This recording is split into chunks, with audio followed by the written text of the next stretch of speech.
Meeshaan manaa irraa keessatti beeku. Meeshaan Oromiyaa keessatti Baay'ee bareeda. Fakkiinsaa.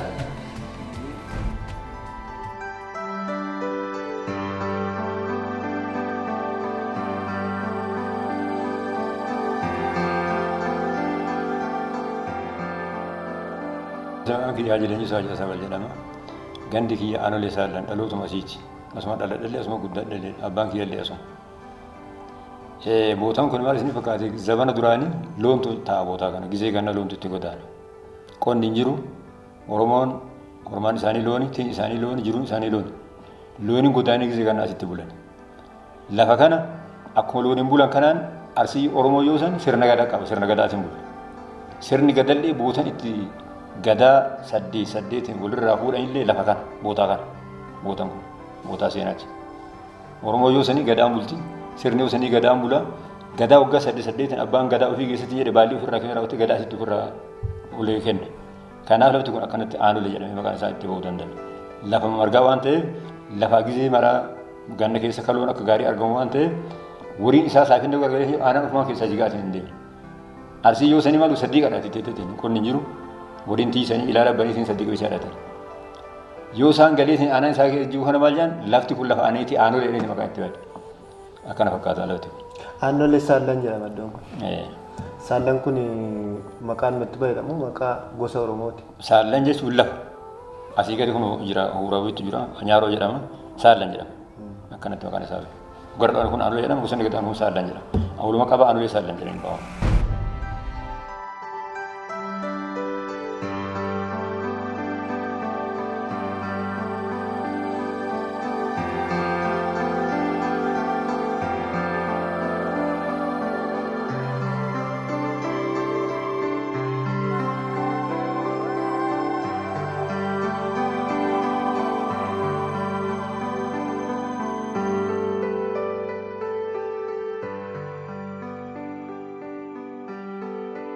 Oromoo yoo san waliin foofu namni bira hedduma haalli namaa hin jiru.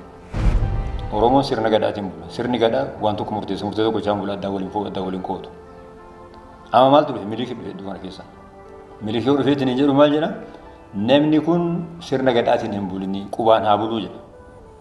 Qubaan haa buluu jennaan qubaan hin bullu lubaan bulla malee gadaa kennan bulla malee duudhaa kennan bulla malee duudhaa mataa ofii danda'e waan qabnuuf kati jette kanatti hin bullu jedhan Oromoo. Hin bultanidha lolli asirratti. Lolli yoo asirratti ka'eetiin hin jedhu ittiin hin bullu gadaa kennan bullaa jedha. Gaafa asirraa ka'e kana maal godhama? Waraanni ofirraa deebisan Oromoo. Mukoyiitu jira maqaan isaa gaalloo jedhama. Muyni maqaa gaalloo kun hin xilanii hin gubanii yoo namatti gadhiisan lafee nama dheen ajjeesa. Keessa dhahee caccabsiisan lafee namaa seena. Akkasumni hoyti. Aayaa muka fayyadanya mukatu fayyadanyaadha. Gaalloo jedhama maqaan isaa. Amma gaalloo kanaan ari'ee waraanaan ari'ee wanta hin qabu waraanaan qabaa wanta qabaa gaalloo qabaa kanaan ofirraa faca'eetiin ajjeesitiin ofirraa reetiin gizee hundaa deebisa.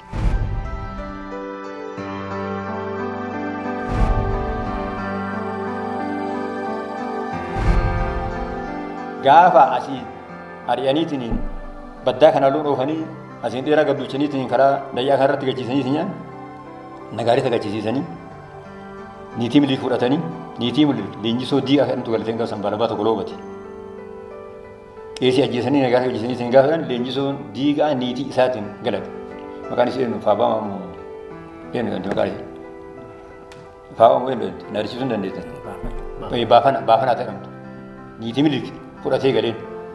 Amma gaafa kana arsii dadhabne gizee jaha dhufe gizee jahan kana cabsine nu cabsine nu ajjeese nu ari'e nu deebise ni teen dura fudhate malli keenya maal dhangalanii mari'ate. Gaafa kana nama binnu malee hin dandeenyu jedhan. Namni bitama kun nama akkami? Goobana daacii biyya bitanii goobani daacii maal godhu? Namni martuu balabbaata qaba. Namni ittiin bulu qaba. Sirna gadaa san keessatti namni ittiin bulutu jira. Bakka bakkatti qaba. Namni kun achii dhufee kumbulee jaarraa kadhan bita.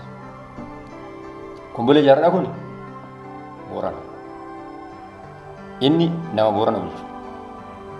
Amma inni illee achii ka'ee raawwatee biitee illatu kadhan bita. Biitee illatu kunis jiliinsha.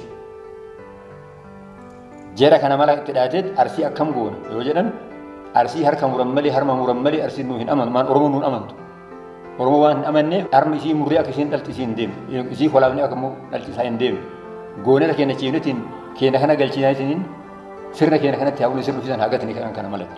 Mala kana kan malee. Mala kana kan malee jedhu jarriin kan goobani daacii amma mootummaa Minilik bite. Goobani daacii moo inni bite biitee baanu kombolee jaarraa bite. Kombolee jaarraa moo inni bite biitee laas bite akkuma namni horii aanu waliin bichisa nama keessaa bulchuu jechuudha. Jara kana qabatanii jarri kun maal jedhamu biyya keenya kan akkamiin waamnaa jedhani. Lola wajjin nuti sarmanii ofitti nu kadeessanii kanaan duraa gisee jaha kanan nu waraananii hojjetanii ofirraan deebisanii malli isaanii maali? Malli isaa kan goonu maaliin sirna gadaa achitti aanoletti gadaa walirraa fuunaa baallii galchitanii jennee akkanatti hawaamu jennee akkanaa fidan. Waraana Minilikiin immoo qophaa'anii kan isaan qabanii qophaa'anii qopheessanii jiran lafti kun dandii waan ta'eef fuula gisee sana.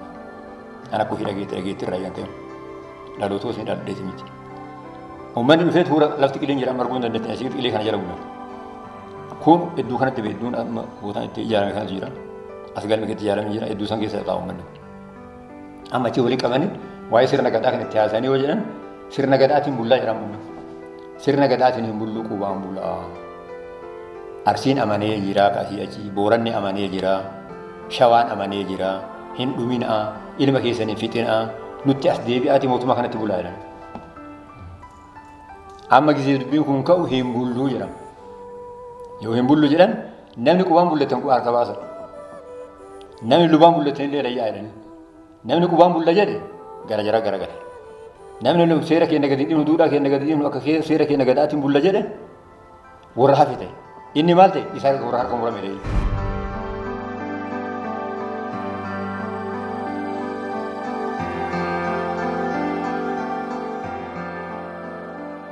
Lafti kun huuraa mootummaan duraanii tokko Minilika jedhanii asitti uummata keenya harka muree ijaarsoonni haasan. Sadii qaxabatan sadii qarratti haasan achirra dhagayan. Galee wanni kun maal inni jedhee sin jaarsa abbaa kee yoo gaafadhee sin jedhu wanni kun akkana nutti bulaa jedhanii yoo asiin gadaan bultii sirnaan bultii duudhaa ofii qabdi duudhaa keessa san gataatii sirna gadaa keessa san gataatii nutti bulaa sidaamatti bulaa nu jedhanii. Sidaamatti hin bullu. Luka sidaama lukoo godhatanii lukoo jira surrii qal'oo jira lukoo godhatanii luka sidaama fakkaatanii ittiin hin bullu jedhanii. Asirratti haasan isaan irraa dhagayan. Malee annamoo san dhalatee beeku.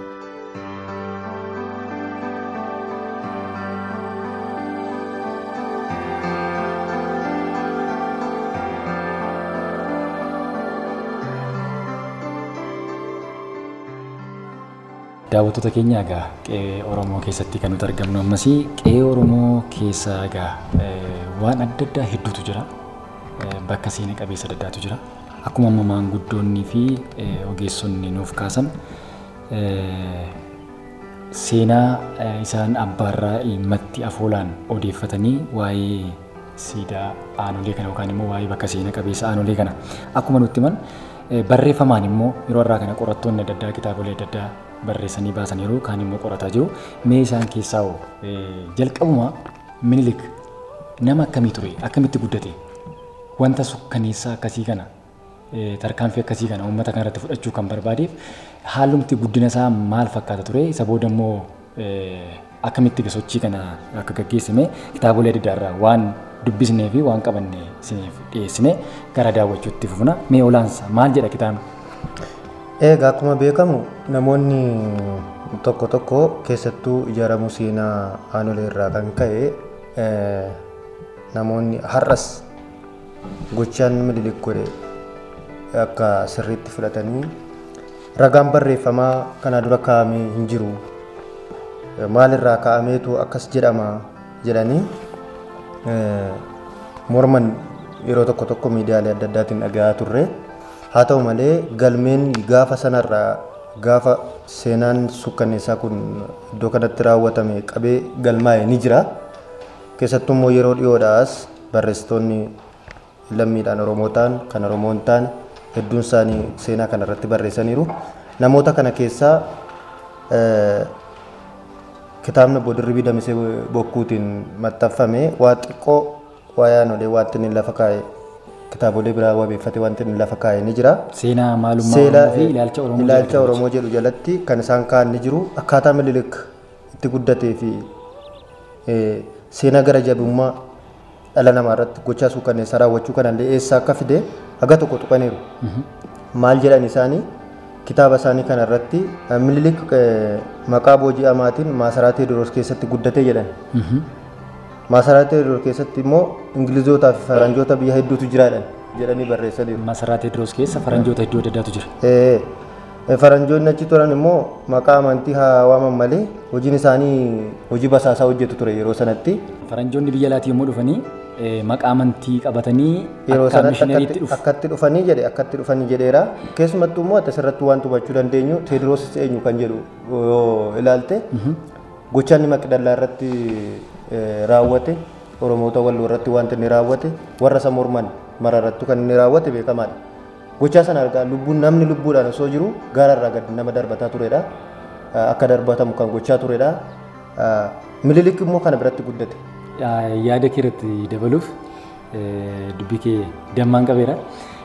Gochaan yeroo sana Teediroos fudhachaa ture keessaa akkuma ammatti jette nama isaaf hin abboomamne nama isaaf hin bulle nama isaaf hin bitamne maal gochaa ture akkuma jette hallayyaa yookaan immoo lafa ol ka'eeraarra ol baasee gajjallaatti lafa baay'ee qilee ta'etti asii gad darbachuu fi yoo dide immoo dhiira harka muruu fi qaama saalaa isaarree irraa muraa tureedha. Tarkaanfii akkasii fudhachaa kan ture duraan Teediroos ture jedha seenaan.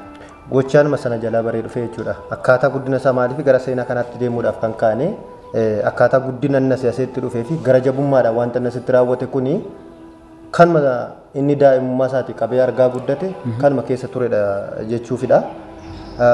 Achuma maal jedhanii akkuma isin jedha Ingilizootaa fi Faranjoota biroo biratti achi keessa wajjin ture. Waqtii sanatti immoo maaltu ture? Ajandaa guddaan akka addunyaatti jiru maal inni? Sirna koloniiti. Sirna koloniiti. Sirna kolonii kana argaa guddate. Faranjoota irraa sirna kolonii akkaataatti koloneeffatan bare Teediroos irraa immoo akkaataatti gochaa suukanneessaa kana raawwatan bareera jechuudha. Tooftaa adda addaa bareechuudha. Amma akkuma addunyaatti iyyuu sirni yeroo sana ture akkuma addunyaatti warri impaayera yookaan olaantummaa olaanaa qaban kan akka Ingilizootaa, kan akka Faransaayii, kan akka Beeljiyeem, kan akka Jarmanii fa'aa, Xaaliyaanii fa'aa sirna kolonii irra jiru Afrikaa kana koloneeffachuu barbaadu. Kolonii kana immoo akkamitti koloneessu? Uummatuma sana qabatanii uummatuma sanaan uummata sana bitu. Wanta amma manguddoonni illee hayyoonni illee nutti himan kana wajjin waan wal fakkaatudha. Kanaafidha kan waan kana kaafneef.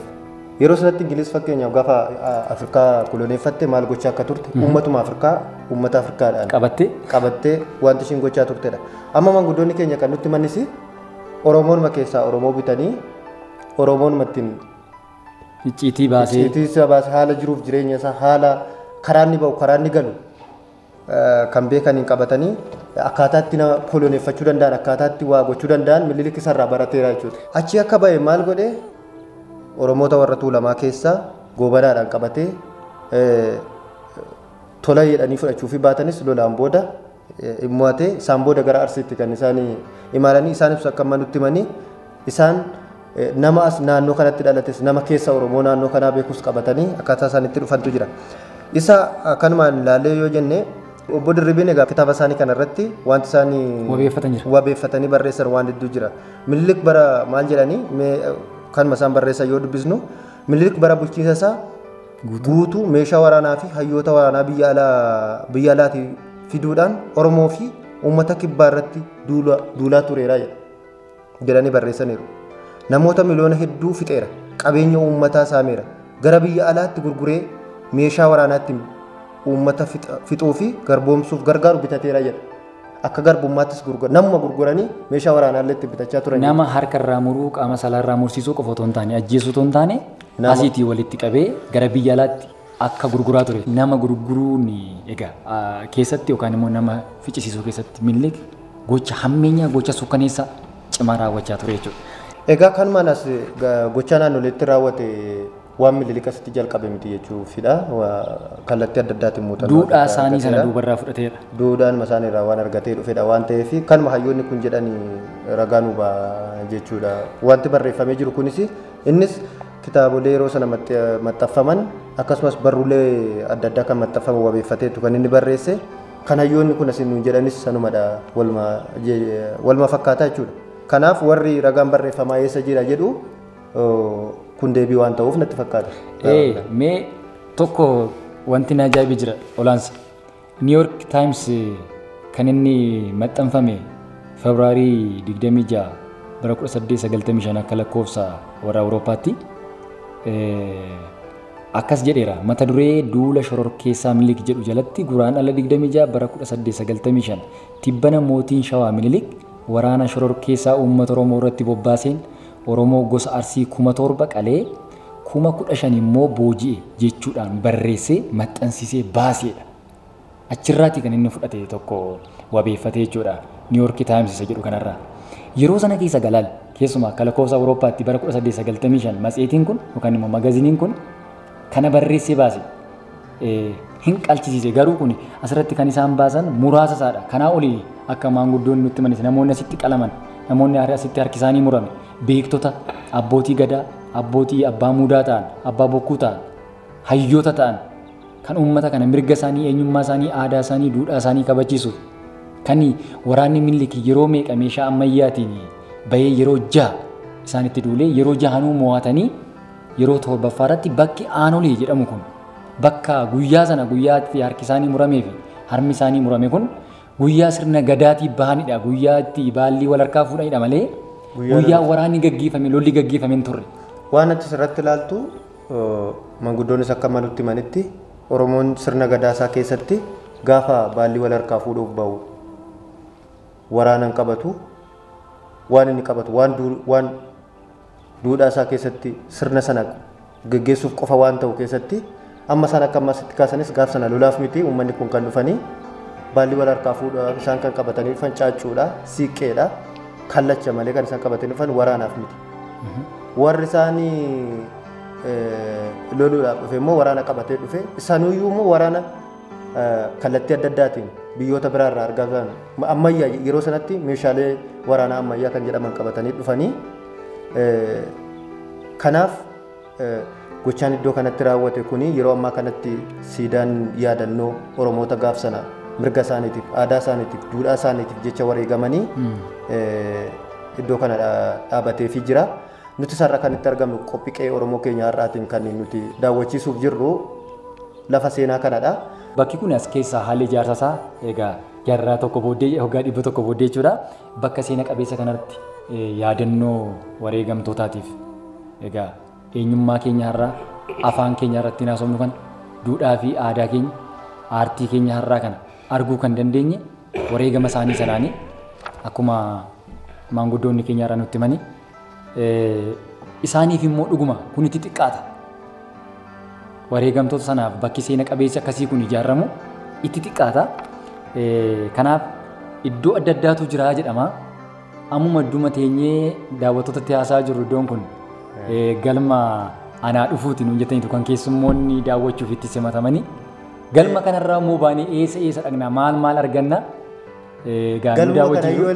Galma kana yoo ilaalte yaadannoodhaaf akkasumaan gaafa laalu namni tokko akkasumattuu hubachuu danda'a maal akka ta'e boca harmaa qaba galmi kuni waan gaafa sana iddoo kanatti ta'e waan agarsiisudha. Anaa dhufuun kunillee galmi kunillee galma anaa dhufuu kun kanaadha natti fakkaata akkas miti. Galmi kun galma anaa dhufuuti. Waa'ee iddoo seena qabeessaa kana immoo wanna hafanidha. Alabaaneetiin hordofuu daawwachiifti. Inni daawwachiifna akka hawwatamu ni goona. Hiikaa adda addaa qabadha. Bocni gubbaa isaa immoo harma sadii ofirraa qaba. Asuma galmumti kun harma sadii ofirraa qaba. Harma sadii immoo uuman hin jiru. Hiikaa seenaa isaa mataa isaa. Harmi tokkichuma afaan mataan ishee lamu. Harmi sadii immoo galmaan haa dhufuu kanarra jira. Bocni kun hiika maalii qaba? Haaluma waliis hin daawwachiifna.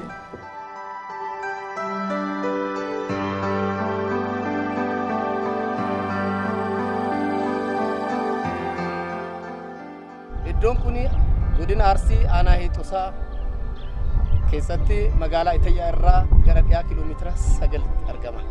Iddoon kun karaa xiqqachaa qabataniit konkolaataa keessaniin iddoo seena qabeessa kana kageettan.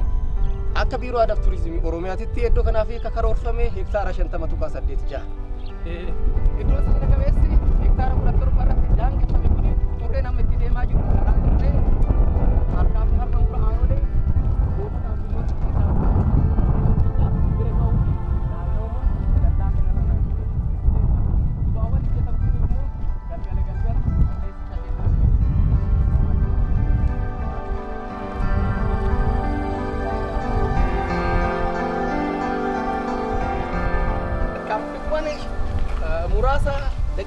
muraasa boodatti iddoo harkaa farma mura aanulee iddoo goototaaf lunnoon itti addaan bahan 1886 bira hin geenne jecha waggaa 121 caalaa.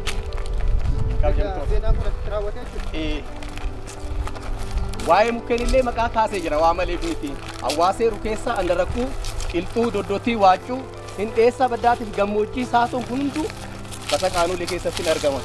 Qaanulee baratanitti bosona akkamiin faamte ka jedhu asumarraa hubachuu hin dandeenya. Mallattowwan ammaa kun ragaa waan ba'an fakkaataniif.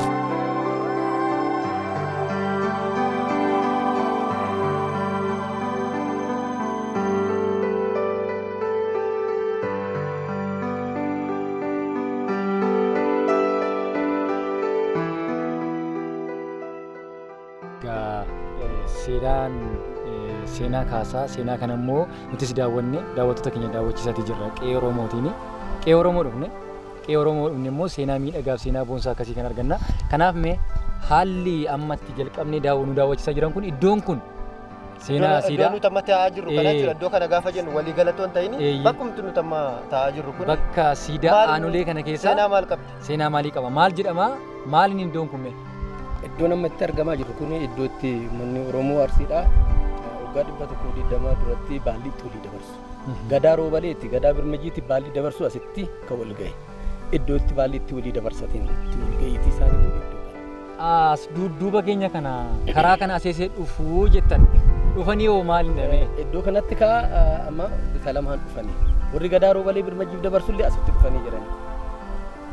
Gosti 29 immoo gara Dilbatoo Bultumiitiin abbaa bulchaa Taddacha Qixii beeka tureen ajajamanii meeshaa waraanaa tokko malee madhaa maatii isaanii baasanii asitti ol dhufanii jiran jechaadha. Waraanni Minilik illee as dhufee jira garuu waraanni hin geggeeffamne. Aanulee yeroo sanitti qawwee boqqittiitiin gara waraanni 4,000 ga'u qawwee boqqittiin aanuleen marsee jira. Bosonni aanulee waraana Minilikiin marfamee akka jirutti. Gaafa sana iddoo kanatti. Gaafa Oromoon asitti sirna gadaa isaa geggeeffatu jechaadha. Waraanni immoo isaan marsee ture. Isaan marseetiin ture jechaadha. Otuu isaan hin beekin. Iddoo isaan hin beekin waan kana uummata akka hin beekani iddoo kanatti asitti kaa lubaan bullaa qubaan bullaa ka addaan bahan. Bakka mataa uummanni Oromoodha. Idduma amma taa'aa jiru kana keessatti. Warri lubaan bulla jedhani sirna gadaatiin itti fufan irra jedhisani. Aadaa keenya hin gannu, seenaa keenya hin dagannu, biyya keenya hin kenninu, hin gabroomnu. Wareegamna malee warri jedhanis asitti ol gahanii iddoo kanatti addaan bahu warri lubaan bullaa isaan kana. Warri qubaan bulla jedhan immoo jiru. Isaan immoo hin gabroomna, seenaa keenya hin daganna. Gabbarreetiin gabra isaanii bulloorri jedhanis iddoo kanatti addaan cukaman.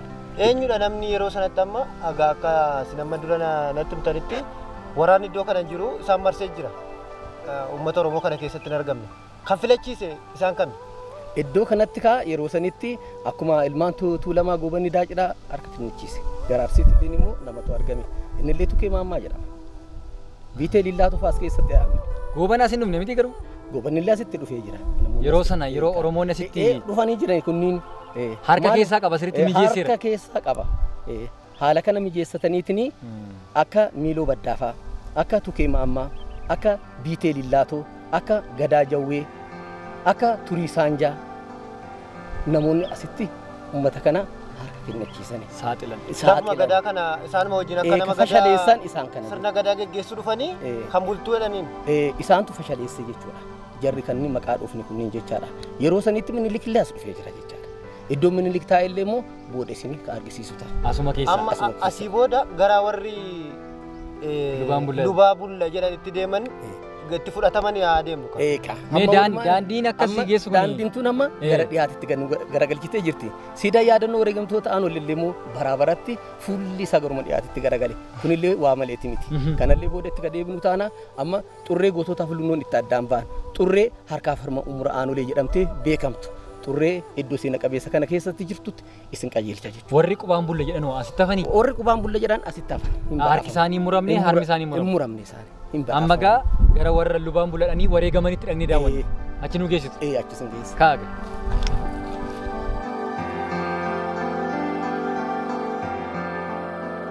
Kunin xurree gootota ulunnoon itti addaan bakka jenne xurree isaan sulula keessa deeman san amma bosona keessa akka deemnutti ilaalla jechaadha. Gaafa sana kun bosona. Kun bosona. Amma gaa gootonni yookaan warri lubaan buladhaan kanarra deemu. Kanarra deema warri lubaan bulla jedhan warri sirna gadaatiin sirna salleetitti hin bullu warri jedhan warri hin gabroomu jedhan warri aadaa keenya seenaa keenya duudhaa keenya hin gannu jedhan karaa kanatti harka muramuu fi harkaa fi daluun isaanii ciramuuf asitti gad deeman jechuudha. Garuu ani kanas hin jedhu gaafa sana warri lubaan bulla jedhan kun yookaan gootonni kun maal ta'uuf akka deeman quba qabu?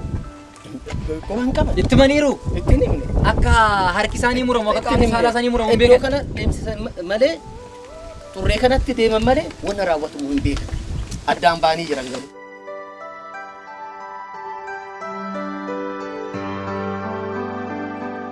Warri kubaa gaaratti warra lubaa kanaan maal jedhanii warra sirna gadaatiin bullee iddoo kana tokko tokkoon faayamtanii asiin gadduu jedhani uummata kana seeraan tokko tokkoon maqaa isaa hin dhufu yoo dhufee si boota moonaa qaba moonaa loonichi moonaa kusoo yaa'ii moonaa kusoo yaa'ii duraan loon as keessa gala loon moonaa kusoo yaa'ii as keessa eegadduu ta'e asitti argirraa murata Namichi gosa eenyuuti? jaawwi kusaa yaa'aa Loon qaba. Yeroo loon iddoo kanatti uffatanii as jiraatanii biyya isa kanatti moonaan hojjetameera.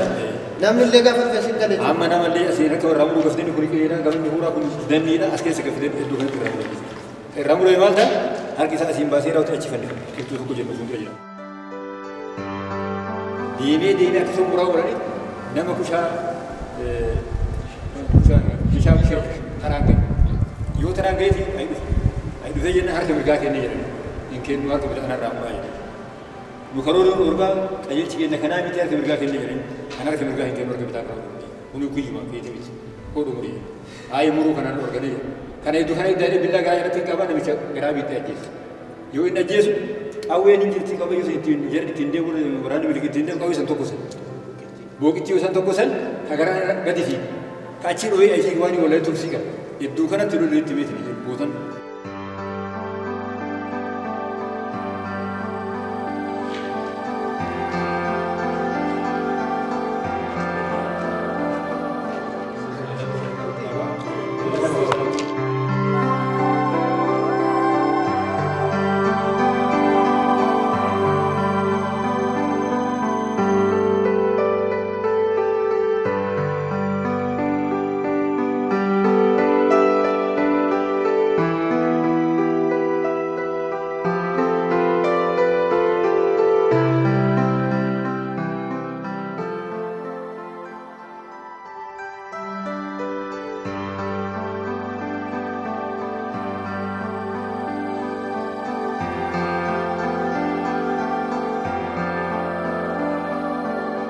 Wachi keessatti maree ilaaltan san boosonni achi aansuun boota harki itti murame jechuudha.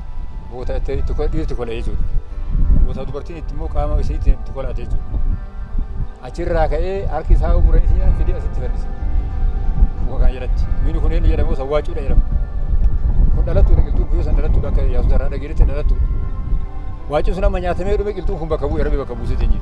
Amalumni ishee immoo qilxuun mukarratti maxxantee. Mukarratti margitee mukarraa deemen isii amaluma isheetiin lafa waan ga'uuf akkasii lafa qabattee turte.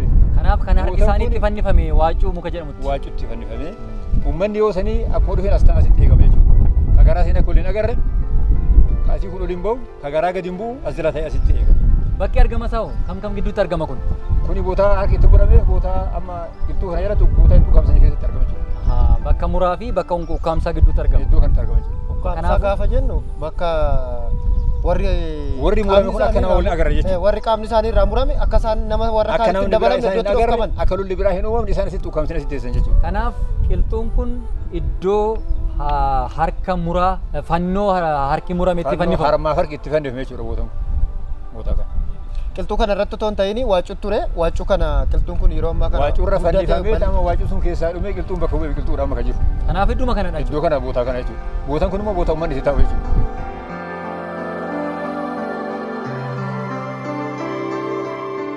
Haadha nagaatii fi haati urjis gahee qaban jechuudha as keessatti. Abbootii gadaa gosa 29 irraa dhufantu jira yeroo sana asitti jechuudha. Kan isaan dhufanis lolaaf hin dhufne sirna gadaa isaanii asirratti gaggeeffatuudhaaf gadaan roobalee birmajiidhaaf baallii dabarsuudhaaf kan asitti ol ga'an jechuudha. Akkuma isaan asitti ol ga'anii abbootii gadaa gosa 29 irraa dhufan maal godhan iddoo tokkotti walitti qabaniiti meeshaalee sirna gadaa isaan ittiin geggeeffatan alangee hayyuu, alangee murtii, kallachaaf caaccuu walitti qabanii iddoo tokkotti ibiddatti qabanii guyyaa 20 boba'ee jechuudha meeshaan sirna gadaa. Kun erga geggeeffamee booda abbootii gadaa gosa 29 akkasumas haadha nagaa, haadha urjii, haati nagaa jechuun dubartiin takka siinqee qabatteeti kan isin deemtu lolli tokko wali jiraate ililcha siinqee san qabattee gidduu seenti lolli sunni dhaabbata jechuudha adda dhaabbata jechuudha. Akkasumas haati urjii lolli tokko walitti jiraate ol miidhe gidduu seentee akka qayi masqalee ammaatte jechuudha nama miidhame san kaaste jechuudha. Isaan lamaan sanis maal godhani abbootii gadaa gosa 29 irraa dhufan sanatti achi makaniiti yeroo san xaasaa keemikaalatiin keemikaala itti facaasanii fixan jechuudha.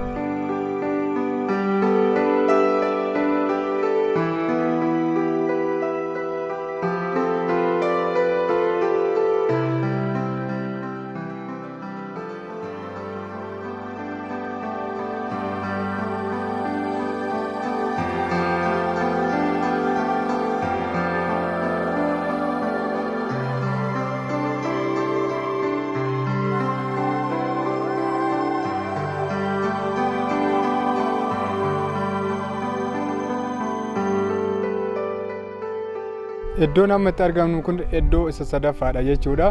Namni qaamni isaanii erga irraa muramee booda iddoo kana keessa kan inni gargaaru iddoon kun iddoo ukkaamsaa jedhamee beekama jechuudha. Warri harki irraa jite gidduu gadaanu sanatti goodda waan qabuuf warri miidhaman dhiigni isaanii keessaa dhumee achitti kan du'an ni jira.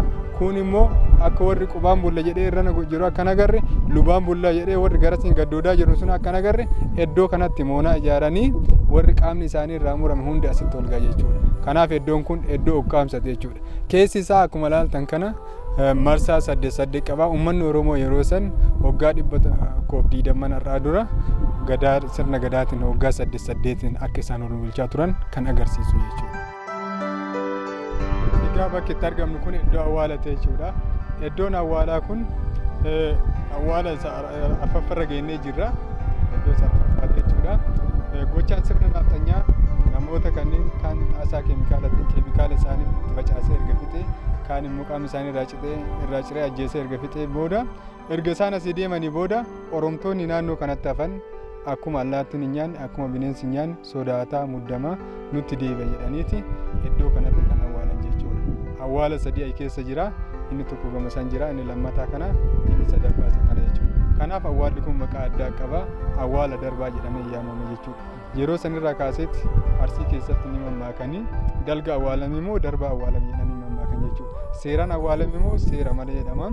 Seera malee akkuma allaattiin hin nyaanne akkuma bineensi hin nyaanne walitti guuramee awwaala isa awwaalame jechuudha. Awwaala isa dhugaate jechuudha. Awwaala waggaa 120 irraa asitti awwaalame jechuudha. Isa dhugaate jechuudha haala sanitti. Awwaala darbaa jedhama. Awwaala sadan keessaa awwaalli sadanuu awwaala darbaa jedhamee jechuudha. Walitti daddarbaniitumaan iddoo tokkotti seeraan kan hin awwaalamin jechuudha. Awwaala seeraan hin awwaalamin jechuudha haala kanatti. Fiidaan biraa amma ejjennuu iddoo seena qabeessa kanatti siidaa goota Oromoo Arseeti Leenjisoo Diigaa jedhama. Leenjisoo Diigaa sirna naftanyaa Miniliksan keessatti Minilikiin sirna saniin falmataa akka ture. Abbaa waraanaati, abbaa duulati jechaadha. Isaa fi geerrarsinni geerraretu jira. Isa geerrarsuma saniinoo ibsine caalatti nutti tola. Tokkotu dhiba jedhee, tokko lamatu dhiba jedhee Leenjisoo Diigaa addanteeniiti. Tokko sadiitu dhiba jedhee. Ana 200 fi tokko na dhiba jedheetiin geerrare Leenjisoo Diigaadha. Haala kanaan daawwattoonni illee galmee seenaa irratti yaada isaa akka kennan. Nullee walalotti deebifneetiin yaada kana akka kenne Leenjisoo Diigaa gosatti kolooba. Haati isaa immoo akkana itti dhaamte. Ani dee kolooban ga'e koloobatu maqaa itti baafate jirti. Itti kanallee haati keettee jirti. Goota Oromoo Arseeti. Kunumatti argamnu iddoo siidaa dannoo Rigantu Aanoleeti iddoo muuziyeemni itti argamu Godaambaa barra jirra. Sulula keessa jirra jechaadha. Mataa Godaambaa. Amma immoo mataa Godaambaa irra jirra. Godaambaan kun waan ijoo lama ofirraa qaba. Kaarimeetira iskuweer kaarimeetira 800 irra jira. Harkoota yeroo sanii sirna waraana Minilikii asitti ciraman harkoota hafan yeroo sanii mul'isa. Jechi kun jecha safuuti seenaa ta'eeti jecha kana kan fayyadamu. Harmillee harma itti san kan mul'isu asitti jiru. Asirraa immoo gamasitti achi ilaallu. Gara achiitti immoo gamoo anaa dhufuu irratti immoo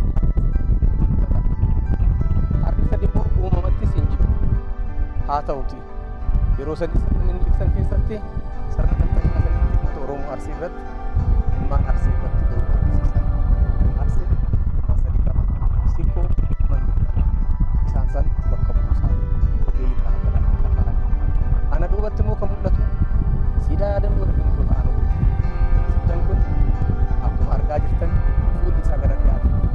Waggaa 100 booda jaarraa tokko erga laakka'ee booda jagnoota kanaaf kan dhaabbate. Siidaa wareegamtoota Aanolee jedhamuutiin beekama. Siidaan kun jala isaatitti awwaala argisiisa.